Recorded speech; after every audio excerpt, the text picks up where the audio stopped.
الله أكبر الله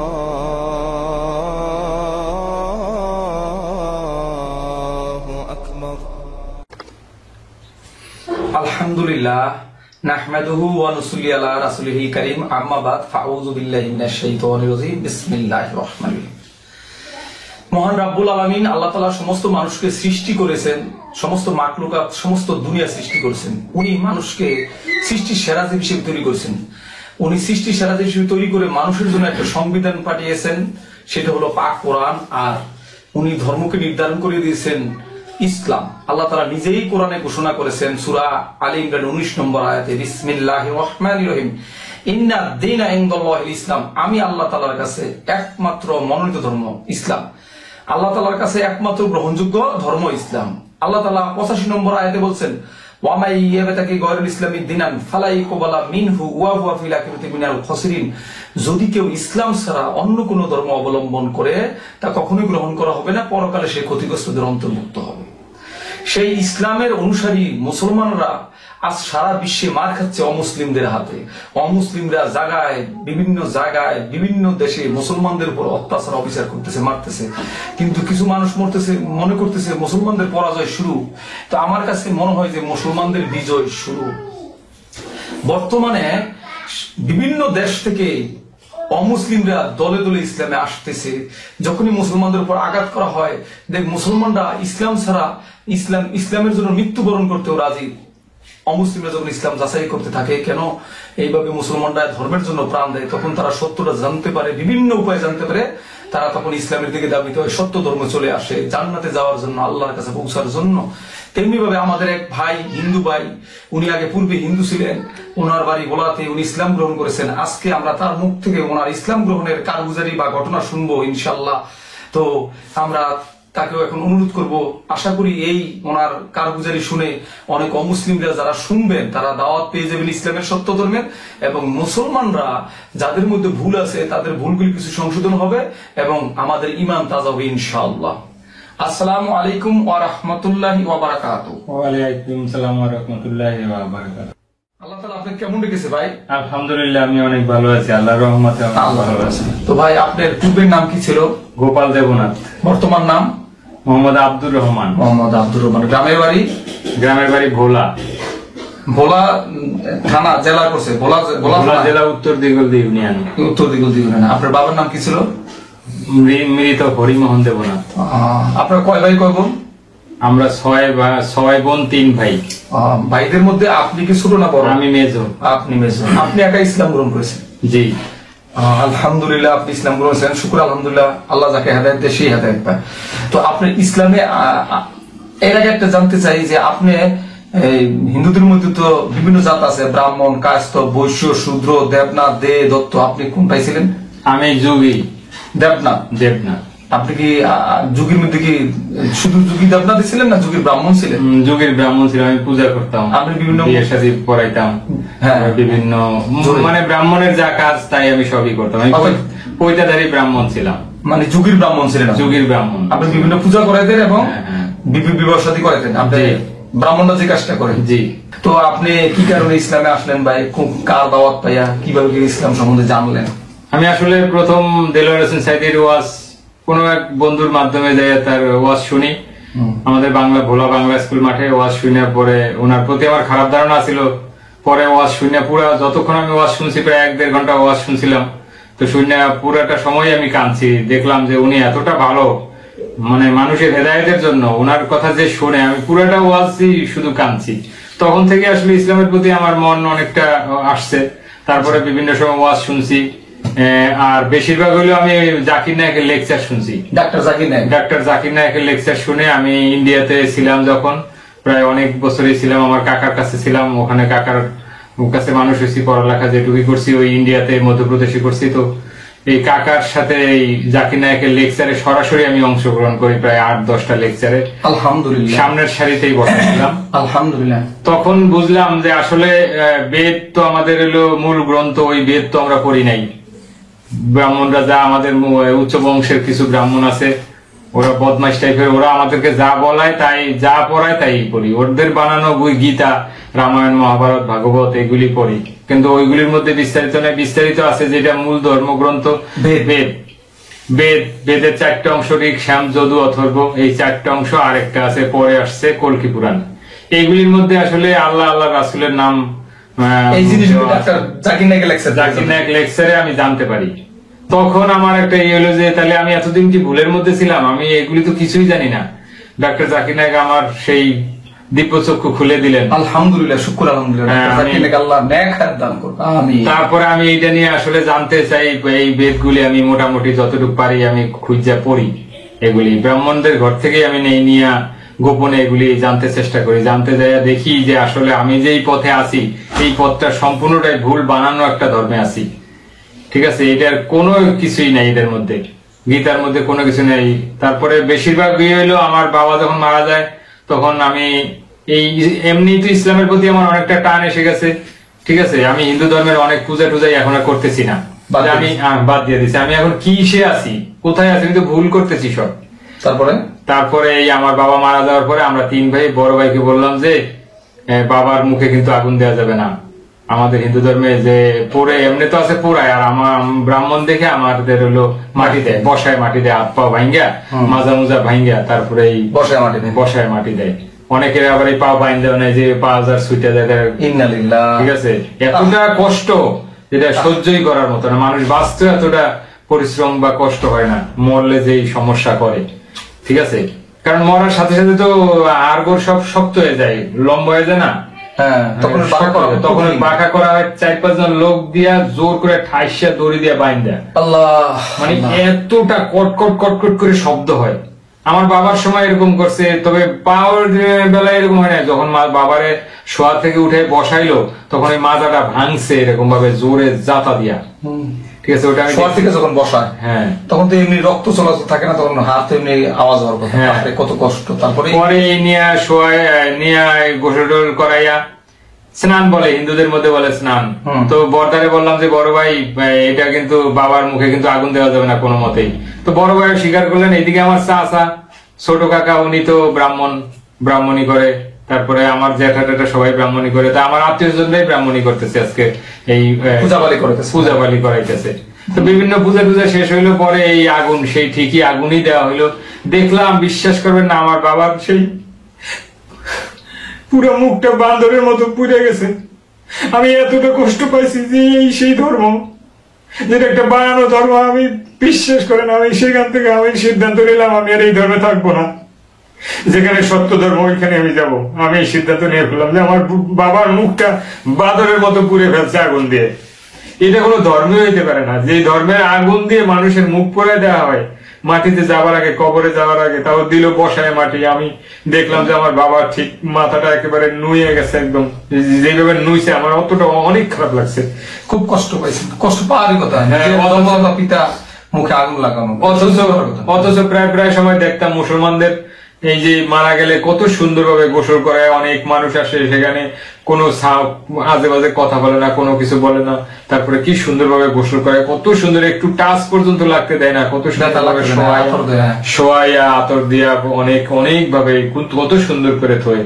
ঠিক আছে, আর এই আমার বাবার এইভাবে রাখলো, আমি অনেক খারাপ লাগছে। আমি ওইখান থেকেই সিদ্ধান্ত নিয়েছি যে আমি আর এই ধর্মে থাকবো না।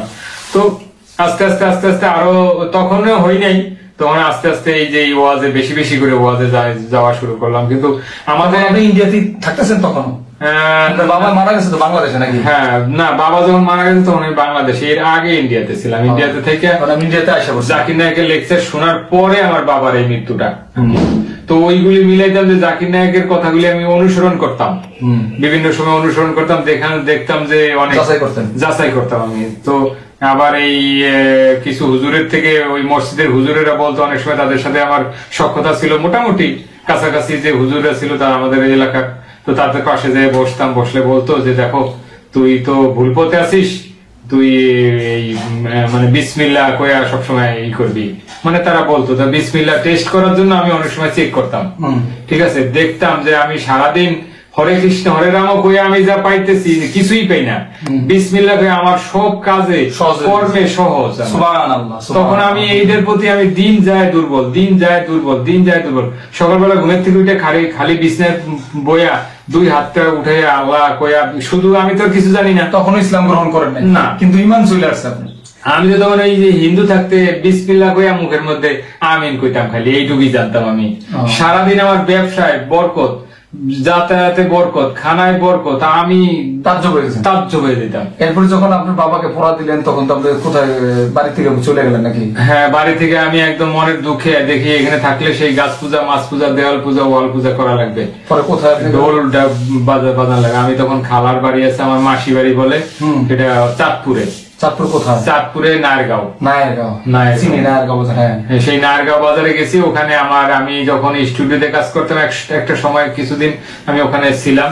তো ওই খালাদের বাসা আছে, তারপরে আমি কাজ করে বেশ পরিচিত আছে। তো গেলাম, পরে খালাদের বাসার ওখানে গেলাম।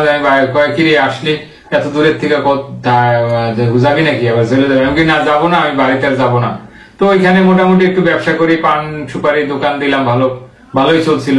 পরে কিন্তু ওই আমি এলাকার মানুষ হিন্দুরা আমার খালা টালা কইতো, কিরে কীর্তনে চল, আজকে এই পূজা ওই পূজা। আমি জানি আমি পূজা করি, আমার বিভিন্ন সময় পূজার জন্য ডাকে, আমি তো যাই না, আমার তো এগুলি কিছুই ভালো লাগে না। কিন্তু আমি ওয়াজে ঠিকই যাইতেছি। কিন্তু দেখলাম যে এই দেশের কোন আলেম, কোন মসজিদের কোনার যে কোনো আলেম আমারে হেদায়েতের দরজায় আমাকে নিতে পারে না, কোন দাওয়াত আমি কারো কাছ থেকে। আপনার বাবার পড়া ভাইদের কিভাবে বুঝাইছিলেন? পরে ভাইদের বাবাকে পড়াতে কষ্ট পাইলেন আপনি? সাংঘাতিক কষ্ট পাইলেন? পরে আমি কাঁদছি, ওইখানে বসে শ্মশানের পাশে বসে আমি অনেক কান্নাকাটি করছি। যে আমি বললাম যে বাবার মুখে আগুন দেন না আপনারা, এই বর্দা আপনি এই কাজটা করেন, দেখেন তো বাবার মুখটা কেমন হয়ে গেছে। পরে ভাইও কান্নাকাটি করলো যে চাচায় জ্যাঠারা ওরা মানতেছে না, তো জোর করতেছে। এখন হ্যাঁ, এখানে তো আমাদের কিছু করার নাই। পরে এইভাবে করে ওই অনুষ্ঠান শেষ হইলো। শেষ হওয়ার পরে তো আমি চলে গেলাম চাঁদপুরে যাইয়া। তখন আমি ইসলামের প্রতি আমার এমন, যখন আমি সারাদিন এই বিসমিল্লাহ করে আমি এই ব্যবসা চালাই যেতাম, এইভাবে করতে করতে করতে করতে আমার একটা হয়ে গেল, আমি ইসলাম গ্রহণ করবই। আমার মনের মধ্যে এমন টকবগে একটা হয়ে গেল যে আমি আর থাকতে পারতেছি না। পরে এই ইসলাম গ্রহণ করলাম। নায়ারগাঁও ব্যবসা করতেছি আমি মোটামুটি ভালোই, কিন্তু আমার তো ইসলামের প্রতি বেশ টান। তো ওখানে আমার সামনেই এক আবুল ভাই করে নাও, আমার উনি শ্রদ্ধেয় ভাই, উনি অনেক ভালো। আমি আমার বিপদে আপদে সবসময় উনি পাশে থাকতেন, আমাকে ভালো বুদ্ধি দিতেন, ইসলাম সম্পর্কে উনি জ্ঞান ট্যান দিতেন। উনি অনেক ভালো, 5 ওয়াক্ত নামাজি, উনি ওই বাজারের বিশিষ্ট একজন ব্যক্তি। তো ওই আবুল ভাইয়ের সাথে চলাফেরা করি, উনি মাঝে মধ্যে ওনার সাথে ওয়াজে যেত। উনি ওনার কাছে বললাম যে ভাই আমি তো ইসলাম গ্রহণ করতে চাই। তো উনি শুনে এতটা খুশি হলেন, উনি ক্যাশ থেকে একদিন সন্ধ্যার পরে দরজা বন্ধ, উনি ক্যাশ গুনতেছেন। আমি হঠাৎ যাইয়া উনারে বলি যে ভাই আমি তো ইসলাম গ্রহণ করতে চাই। উনি আমারে জোড়ায় ধরাই এতটা আবেগে উনি কান্নাই করে দিলেন। পরে যাই হোক, এখন উনি বললেন কি এক কাজ করেন, আমাদের তো এক ভাই আছে, তো কিভাবে কি ফতুল্লা লালপুরের এক মোহাম্মদ আব্দুর রহমান ভাই, উনি ওইখানে ওয়াজ করতে গেছিলেন, উনিও মুসলিম। তো ওয়াজ করতে যায় মসজিদে বয়ান করছিলেন, বয়ান করে একটা বই দিয়ে আসছিলেন। ওই বইটা আমাকে আমি গেছিলাম আপনাদের আপনার কথাই বলছিল। হ্যাঁ, মসজিদে আমি আলোচনা করছিলাম, বইও দিয়ে আসছিলেন, বই সত্য পথের দিশা। একটা বই দিয়ে আসছিলেন, ওই বইটা আমাকে দেয়। ওই বইটা আমি রাতে পড়ে আমার আরো সবকিছু খুলে দেয় যে আমি দিন যাইতেছে আর আমি এইসব কি দেখতেছি, আমি মানে ইসলাম সত্য, খালি এইটাই ঘনীভূত হইতেছে আমার কাছে।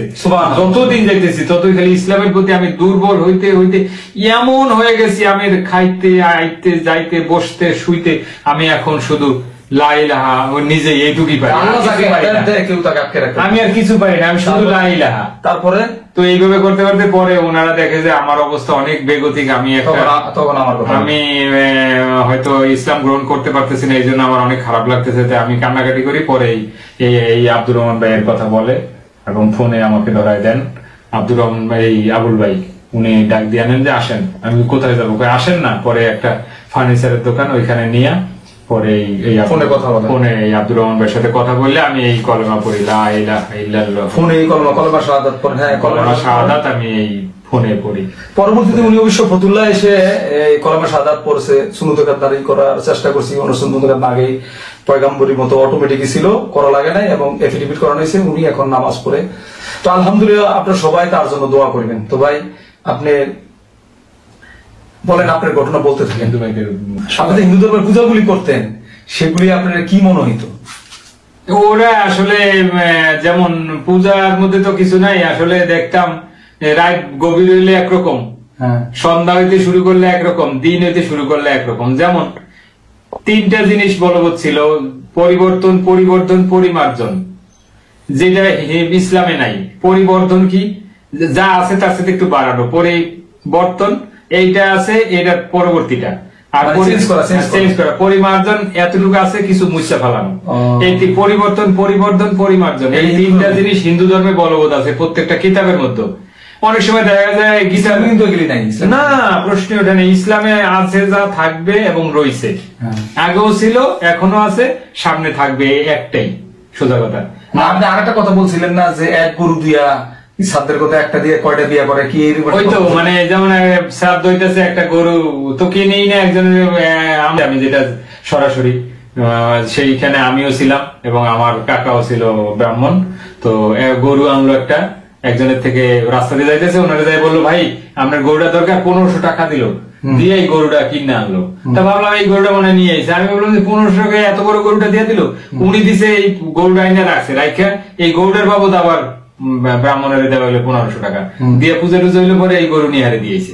এই গরু আবার আনছে, আইন আবার একজনের পূজা, তখন আবার হেনে 1500 টাকা দিয়ে, এইভাবে করে 3 জায়গায় একই গরু 3 জায়গায় দেওয়া হইলো, বিনিময় হইলো শুধু টাকা 3-15-4500 টাকা, 4500 টাকা দিয়ে 3টা অনুষ্ঠানের কাজ করা হয়েছে।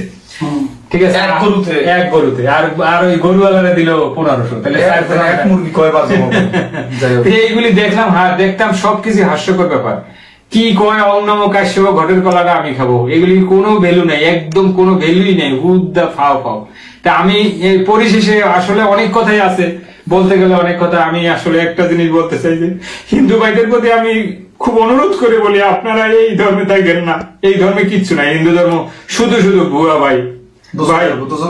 ভাই দোজখ থেকে বাঁচার জন্য ইসলাম গ্রহণ করুন ভাই, আমি জোর করবো না কাউকে। আপনি জানেন, বেদ পড়েন, কল্কি পুরাণ পড়েন, তারপরে জানেন। তারপরে আমি তো অনেক হিন্দু ভাইদের সাথে দেখা হলে কথা বলি, ভাই আপনার নাম কি? কয় সুরেন মন্ডল।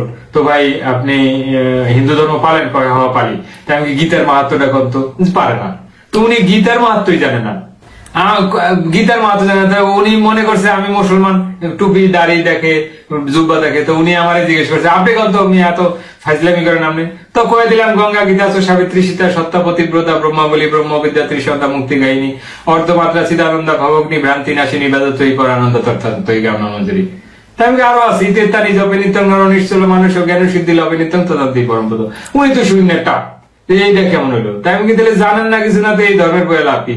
কয় বাবাই করে গেছে, বাবাই তো ওই মাঠের মধ্যে পায়খানা করতে, আপনিও কি মাঠে পায়খানা করবেন নাকি? এখন তো হইলো ডিজিটাল যুগ। তা আপনি আসলে ভাই বুঝতে শিখুন, জানতে শিখুন। তো আমি হিন্দু ভাই বোনদের প্রতি আমার জোর অনুরোধ, করজোরে অনুরোধ করছি, আপনারা ওই ধর্মে বুঝে আপনি ইসলাম ধর্ম চেষ্টা করেন জানার জন্য, মানার জন্য। ভাই ইসলাম হিন্দু ধর্মে কিছু নাই ভাই। আমি আরেকটা কথা বলি যে যাই হোক, আল্লাহ তাআলা আপনাকে হেদায়েত দিয়েছে। আপনি ডাক্তার জাকির নাকি লেকচার কি আপনি হিন্দুদের শুনতে বলেন, মানে আপনি বলতে চাইতেছেন যে ডাক্তার জাকির নাকি লেকচার শোনা উচিত? হ্যাঁ, অবশ্যই অবশ্যই শোনা উচিত। একমাত্র জাকির নায়কের লেকচার শুনলেই এই তাদের মধ্যে পরিবর্তন আসবে বলে আমি মনে করি। আল্লাহ তাআলা আপনি কি মনে করেন ডাক্তার জাকির নিজেকে পীর মনে করে বা কোন শিক্ষক মনে করে এরকম কথা? না, জাকির নায়ক প্রত্যেকটা লেকচারে বলে আমি মাত্র ছাত্র, আমি সবার ছাত্র, আমি সবার ছাত্র। উনি কাউকে মানে টিটকারি দিয়া বা প্রতিহিংসামূলক ওনার কথা মুখে শুনছেন? কখনোই না। উনি এই ধরনের এই কাজটা করেনি না। উনি কাউকে নিয়ে মন্তব্য করেন না। উনি উনার কোরআন হাদিস থেকে এমন অবান্তর কত প্রশ্ন করেন ওনাকে, উনি সব প্রশ্নের গঠনমূলক উত্তর উনি দিয়ে থাকেন কোরআন এবং সহিহ হাদিস। আল্লাহ তাআলা ডাক্তার জাকির নায়কের নেকা দেন। আপনি যে বলেন হিন্দুদের বেদ কলকি পুরাণ পড়তে, আপনি হিন্দুদের কোরআন পড়তে বলবেন না কেন? কোরআনে তো বলা আছে সূরা বাকারার 185 নম্বর আয়াত আল্লাহ বলছেন না, বিসমিল্লাহির রহমানির রহিম, শাহরু রমাদান আল্লাযী উনজিলা ফীহিল কুরআনু হুদাল লিন-নাস ওয়া বাইনাতি মিনাল হুদা ওয়াল ফুরকান। এই কোরআন শরীফ দুনিয়াতে পাঠানো হয়েছে বরকতময় রমজান মাসে সকল মানুষের হেদায়েতের জন্য। হ্যাঁ, ঠিক আছে। আমি তাহলে সকল মানুষ তো হিন্দু মুসলমান বৌদ্ধ খ্রিস্টান কোরআন তো হিন্দুরাও পড়তে পারবে। হ্যাঁ, পড়তে পারবে, কিন্তু আমি এই অর্থে বলছি যে ওনারা তো জানে না যে আসলে বেদের মধ্যে কি আছে। বেদের মধ্যেই তো আছে আল্লাহ রাসূলের কথা বলা আছে, আল্লাহ পাকের কথা বলা আছে। আমি এই জন্য ওই অর্থে বলছি যে আপনারা বেদ পড়েন, তারপরে দেখেন হিন্দু ধর্মের কি আছে। হ্যাঁ, বেদ পড়ো, পুরাণ পড়ো, কোরআন তো অবশ্যই পড়তে হবে। কোরআনের মধ্যেই তো সবকিছু আছে। কোরআন মানুষের হেদায়েতের পথ দেখায় এবং জান্নাতে যাবার চাবিকাঠি হলো কোরআন, কোরআন হাদিস। এটা ইসলাম গ্রহণ করার জন্য বা আমি হিন্দু ভাইদেরকে বলছি যে আপনারা অন্য কোনো কিছু না দেখে আপনি কোরআন পড়ার চেষ্টা করেন, ইসলাম ধর্ম সম্পর্কে জানার চেষ্টা করেন। আচ্ছা, আরেকটা জিনিস আপনি বলতে চাইতেছি, ইসলাম গ্রহণ করার পর কোন একটা অন্য ধর্মের ছেলে ইসলাম গ্রহণ করার পর আমাদের মুসলমানদের কি করা উচিত? তাদের জন্য তাদের যতটুকু পারা দরকার সহযোগিতা করা উচিত। সুন্নতে খতনা বিভিন্ন কিছু তার চলার পিছনে সে যেন একটা চাকরি বাকরি পায় বা তার দাঁড়ানোর জন্য যতটুকু করার দরকার আমি মনে করি প্রত্যেকটা মুসলমান ভাইদের এগিয়ে আসা উচিত। আপনি কি মনে করেন যে বেশিরভাগ মুসলমানরাই কাজটা করতেছে? না, এটা করতেছে না, খ্রিস্টানরা করতেছে। এটা হ্যাঁ, খ্রিস্টানরা এমন ভাবে করতেছে, বর্ডার সাইডে গেলে দেখবেন তারা যার যে যোগ্যতা অনুযায়ী চাকরি দিয়ে দেয়, আবার অনেকে টাকা দিয়ে দেয়, ঘর দিয়ে দেয়, গরু কিনে দিয়ে দেয়। তো যাই হোক, আলহামদুলিল্লাহ। তো আপনি মুসলমানদের উদ্দেশ্যে কিছু বলতে পারেন? আমি মুসলমান ভাইদের উদ্দেশ্যে এইটুকু বলবো যে ভাই, ইসলাম যারা গ্রহণ করে তাদের পাশে আপনারা একটু দাঁড়ান যতটুকু পারেন। আসলে আমরা অন্য ধর্ম থেকে আসতেছি, আমাদের পিছনে তার কেউ নাই। আপনারা না দাঁড়ালে কে দাঁড়াবে? আল্লাহ তাআলা আছে, আল্লাহ তাআলাই সবচেয়ে বড়। আল্লাহ তাআলা আছে, আল্লাহ তাআলার মাধ্যমে আল্লাহ তাআলা সাহায্য করে। মানুষ তো সহযোগিতার জন্য কি আসতে পারে। একটা হিন্দু ছেলে যখন বাবা মা ভাই বোন সমস্ত কিছু ছেড়ে আসে, হিন্দু বৌদ্ধ খ্রিস্টান যে আসে, তখন আমাদের মুসলমানদের এটা নৈতিক দায়িত্ব, কর্তব্য তাদেরকে আল্লাহর দিনে। আল্লাহ তাআলা তো সূরা মুহাম্মদে ঘোষণাই করছেন তাদেরকে অবহেলা না করে। হ্যাঁ, আল্লাহ তাআলা সূরা মুহাম্মদে ঘোষণাই করছেন, ইয়া আইয়ুহাল্লাযিনা আমানু ইন তানসুরুল্লাহা ইয়ানসুরুকুম ওয়া ইউসাব্বিত আকদামাকুম। হে ঈমানদারগণ, তোমরা আমার দ্বীনকে সাহায্য করো, আমি তোমাদেরকে সাহায্য করবো, তোমাদের কদম সমূহকে দ্বীনের উপর মজবুত করে দেবো। তাহলে একটা লোক যখন অন্য ধর্ম থেকে, ভুল ধর্ম থেকে শরীক ধর্মে আসে, তখন তাকে সহযোগিতা করে তো আল্লাহর দ্বীনকেই সহযোগিতা করা, যদি আমার ভুল না হয়। তো আলহামদুলিল্লাহ। তো ভাই, আপনি এখন ইসলাম গ্রহণ করার পরে কি করতেছেন আপনি? আমি এখন ছোট একটা চাকরি করি, পূর্বগ্রাম, এটা রূপগঞ্জের মধ্যে পড়ছে, রূপগঞ্জ পূর্বগ্রাম আলম শিপইয়ার্ডে চাকরি করি, ছোট একটা চাকরি করি। আলহামদুলিল্লাহ, আমি আল্লাহ পাক আমারে অনেক ভালো রাখছেন। আমি এই অল্প আয়ে আমি অনেক বরকত পেতেছি, আল্লাহর রহমতে অনেক ভালো আছি আমি এখন। যে আপনি যখন অমুসলিম ছিলেন তখন তো সৎ অসৎ বিভিন্ন পয়সা কামাইছেন, এখন তো আপনি হারাম কামাইতে পারতেছেন না। টাকা কামাইছি কিন্তু আমি ভালো ছিলাম না। এখন যে হালাল ভাবে অল্প কামাইতেছেন, আপনি ওটার সেটা বরকত, ভালো, অনেক বরকত, আমি অনেক ভালো আছি, অনেক বরকত আমার। জি আলহামদুলিল্লাহ। তো আপনি কি হিন্দুদের দাওয়াত দিতেছেন? হ্যাঁ হ্যাঁ, দিতেছি। আসলে কাজ করি তো দিচ্ছি অনেকটাই। এখন থেকে কি আপনি এই যে আজকে, আমি মনে করি যে আজকের থেকে আপনি কি নিয়ত করলেন যে আমি এখন থেকে সব সময় দিনের একটা সময়, সারাদিনে 24 ঘন্টার মধ্যে 1 ঘন্টা বা 2 ঘন্টা মুসলিমদের দাওয়াত দেব ইনশাআল্লাহ। ইনশাআল্লাহ আমি এই নিয়ত করতেছি যে আল্লাহ পাক আমাদের সাথে কাজ করবেন ইনশাআল্লাহ। ইনশাআল্লাহ কাজ করব আমি। তো আপনাকে আরেকটা জিনিস জানতে চাই যে আপনি আব্দুর রহমান কেন নাম রাখলেন? আমার নাম তো আব্দুর রহমান। আসলে আপনার কাছে যখন ফোনে কথা বলার সময় আপনি জানতে চাইছিলেন যে আমার কোনো পছন্দের নাম আছে কিনা, তা আমি তখন কি করব, মানে আমি এতটাই আনন্দ ছিলাম ইসলাম গ্রহণ করাতে যে আমি কি করবো যে দিশেই পেতেছিলাম না। আর আমার কাছে তো ভাবলাম যে আপনার যেই নামটা, ওই নামটাই আমার কাছে বেশি সুন্দর হইব। মানে আপনার ইচ্ছা ছিল যার কাছে তার নামটাই আমি রাখবো। আলহামদুলিল্লাহ। তো আলহামদুলিল্লাহ, আল্লাহ তাআলার শুকরিয়া, এই ভাই হেদায়েত পেয়েছেন, তার জন্য সবাই দোয়া করবেন। উনি আমার নামে নাম রেখেছেন, আমি চেষ্টা করতেছি ওনাকে নিয়ে অমুসলিমদের দাওয়াত দেওয়ার জন্য। আমি আল্লাহ তাআলাকে ছাড়া কাউকে ভয় পাই না। আর আল্লাহ তাআলার সঠিক দিনের কাজ করলে মানুষ বিপদে পড়বে, জেল খাটবে, জরিমানা দিবে।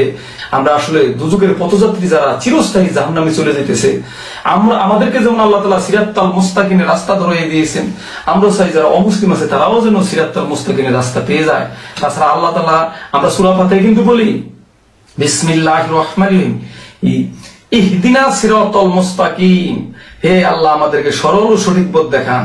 আল্লাহ আবার কোরআনে ঘোষণা করছেন আলিফ লাম মিম যালিকাল কিতাবু লা রাইবা ফীহি হুদাল লিল মুত্তাকিন। আলিফ লাম মিম, আল্লাহ তাআলা বলছেন ইহা এমন একটি কিতাব যাতে বিন্দু মাত্র সন্দেহ নেই, মুত্তাকিদের জন্য হেদায়েতের পথ। তাহলে আমরা এই কোরআন পড়ে পড়ে আল্লাহর কোরআন দিয়ে অমুসলিমদেরকে দাওয়াত দেব ইনশাআল্লাহ। তাছাড়া আল্লাহ তো আরেক জায়গায় ঘোষণা করছেন সূরা মাইদার ৬৭ নম্বর আয়াতে, ইয়া আইয়ুহার রাসূলু বাল্লিগ মা উনজিলা ইলাইকা মির রাব্বিকা ওয়া ইন লাম তাফআল ফামা বাল্লাগতা রিসালাতাহু ওয়াল্লাহু ইয়াসিমুকা মিনান নাস ইন্নাল্লাহা লা ইয়াহদিল কওমাল কাফিরিন।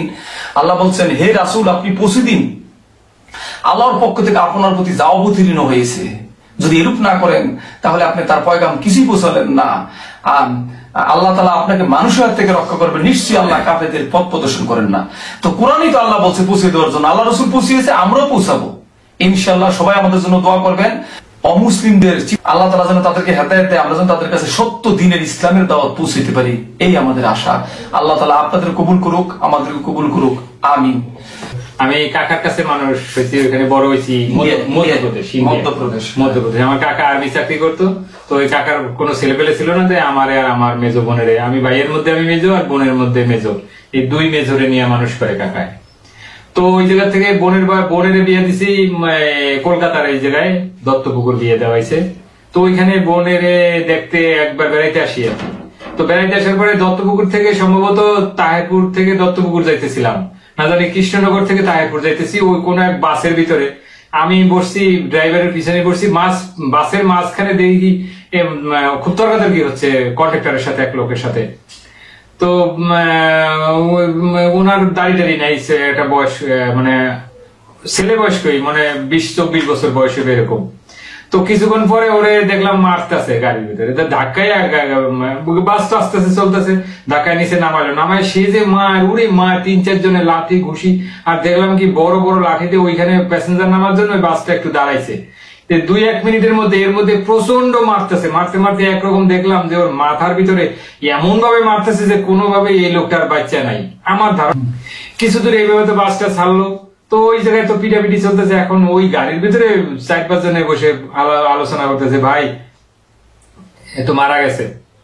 তো মারা গেছে তো একজনে বললো যে মুসলমানের এইভাবেই করা দরকার। তা আমি কই কি এক পাশে থেকে আমি, ভাই এই যে লোকটা মরলো উনি কি মুসলমান? কইলো যে কত মুসলমান শেখ, বলেন কি? ওইটা মুসলমান। আমি আগে কইবেন না, আমি দেখতাম, আমি তো ভাবতাম, কারণ আমার কাকিমা, আমি যে কাকার কাছে মানুষ হইতাম তখন আমি দেশে আসতে চাইতাম, কইতাম আমি দেশে যাবো, আমার জন্মস্থান ভোলা যাবো। তা আমার কাকিমা বলতো কি, এই যাস না ওই জায়গায়, বাংলাদেশে যাস না। কেন কাকিমা? আরে শেখ ওই মুসলমানরা গরু খায়, এরা হিন্দুদের খালি কাটতে ফেলায়, তোরও কাটতে ফেলাবো। তা আমি ওই ভয়তে মুসলমানের, আমি ভাবছিলাম যে মুসলমানের মনে হয় 4-5টা করে চোখ, যেমন সাধারণ মানুষের তো 2টা চোখ, মুসলমানের মনে হয় 3টা, হাত পা মনে হয় 4-5টা করে, মাথায় মনে হয় শিং টিং আছে, মুসলমান দেখতে মনে হয় কল্পনা করতেন। যেহেতু কাকিমায় তো ওইভাবেই আমার হাইট করে দেখাইছে, নাহলে মানুষে মারবো কেন কাটতে ফেলায়। তা আমি ভাবতাম যে 4-5টা মনে হয় হাত, পাও মনে হয় 2-3টা করে, এই 3-4টা করে, বা চোখও 3-4টা, বা মাথায় শিং আছে মনে হয়। পরে দেখলেন যে মুসলমান দেখার জন্য, পরে দেখলাম যে এই লোক তো আমাদের মতোই দেখতে, এই লোক তো দেখতে আমাদের মতো, এই লোকের আলাদা হয় কেমনি? ভাই নির্দয় ভাবে এতটা মারলো ভাই, বিশ্বাস করবেন না আপনারা। একটা মুসলমান হয়েছে দিকে উনি ভাড়া নিয়ে একটু তর্কাতর্কি হয়েছে, জানি না কি নিয়ে, পরে উঠাইয়া প্রচন্ড মারতে এইভাবে অত্যাচার করে ইন্ডিয়াতে মুসলমানদের উপরে। আসলে হিন্দুরা কট্টরপন্থী হিন্দু। তো ওই বাড়িতে দেশে আসলাম, দেশে আসার পরে দেখলাম যে কাকিমায় যা বলতো তার তো কিছুই নেই। আমার যতগুলি বন্ধু ছিল সবাই মুসলমান, তারা এতটা ভালো তাদের ব্যবহার আচার আচরণ, কিন্তু আমি যা শুনতাম তা মিথ্যা শুনতাম। এভাবে শুনে মুসলমানদের সাথে তা আমার পরিচয় হলো বিভিন্ন, তখন থেকে আরো ধারণা হয়ে গেল যে মুসলমানরা আসলে মুসলমান অনেক ভালো। কিন্তু একটা হিন্দু, আপনি একটা হিন্দু বন্ধুর সাথে মিল্লা দেখেন, হিন্দু ভাইদেরই আমি বলতেছি, আপনি একটা আপনার পাশে হিন্দু ভাইয়ের সাথে মিলে দেখেন, ও মনের কথা কখনই বলবে না। আর আপনি একটা মুসলমান ছেলের সাথে ভাই বন্ধু কথা দেখেন তো, আপনারে পারলে জীবনটা দিয়ে দেবে। মুসলমানদের সম্বন্ধে ভুল ধারণা না নিয়ে আগে তাদের সাথে চলেন, তাদের সম্বন্ধে জানেন, তাদের সাথে মিশেন, তাহলে বুঝতে পারবেন আসলে মুসলমানরা কি। আমরা দুই একজনের সাথে কথা বললে তো আমি কিছু বুঝবো না। আসলে আমি এখানে একটু কথা বলতে চাই, যারা প্রকৃত মুসলমান তারা খারাপ না। কিছু মুসলমান আছে, সব ধর্মেই মানুষ ভালো খারাপ থাকে। তো এই জন্য আমি সব বলবো, অমুসলিমদেরকে বলবো, আপনারা কারো কথা না শুনে, বিশ্বাস না করে পিছনে তাদের সাথে চলেন, বুঝার চেষ্টা করেন, লেনদেন করতে বুঝতে পারবেন আসলে মুসলমান কাকে বলে, মুসলমান কি। মুসলমানরা কখনই খারাপ হইতে পারে না। কারণ 2-1 নামদারি মুসলমানের জন্য সব মুসলমানের খারাপ বলা হয়, এইটা ঠিক না। আর আব্দুর রহমান, আসসালামু আলাইকুম ওয়া রাহমাতুল্লাহি ওয়া বারাকাতুহু। ওয়া আলাইকুম আসসালাম ওয়া রাহমাতুল্লাহি। আল্লাহ তাআলা আপনাকে নেক হায়াত দান করুক, আমাদের জন্য দোয়া করবেন। আর আমরা এই নিয়ত করলাম যে আমরা ইনশাআল্লাহ প্রতিদিন চেষ্টা করব কাউকে না কাউকে অমুসলিমদেরকে দিনে দাওয়াত দেওয়ার জন্য। হ্যাঁ জি। আলহামদুলিল্লাহ।